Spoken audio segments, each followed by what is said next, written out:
Hello, hope you all doing good.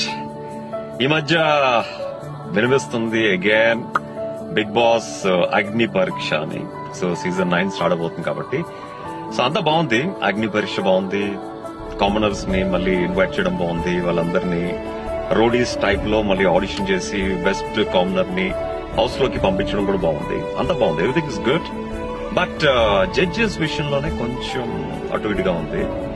So ఒకళ్ళు Abhijit, I think season 4 winner, not bad. ఇంకొక ఆవిడ OTT winner, not bad. But ఇంకొకళ్ళు నవదీప్ గారు season 1 లో 3rd place వచ్చినట్టుంది. సో ఆ థర్డ్ జడ్జి కూడా ఇన్స్టెడ్ ఆఫ్ ఓడిపోయిన వాళ్ళు కాకుండా సో విన్నర్ ని అంటే శివబాలాజీ గారిని పెట్టుంటే అట్లీస్ట్ ఆ విన్నర్ కి ఒక గెస్చర్ చేసినట్టు ఉండేదని నా ఉద్దేశం.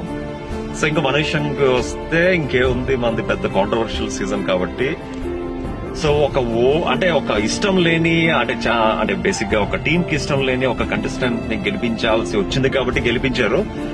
జస్ట్ బికాస్ ఆఫ్ ఆడియన్స్ ప్రోద్బలంతో, ఆడియన్స్ ఎంకరేజ్ తో, ఆడియన్స్ రచ్చతో. ఇన్ఫాక్ట్ లేకపోతే మీరనేవారు లేకపోతే మనం ఎంత కష్టపడి ఆడినా, ఎంత గెలవాలని కసిగా ఆడినా మనం గెలిచేవాళ్ళం కాదు.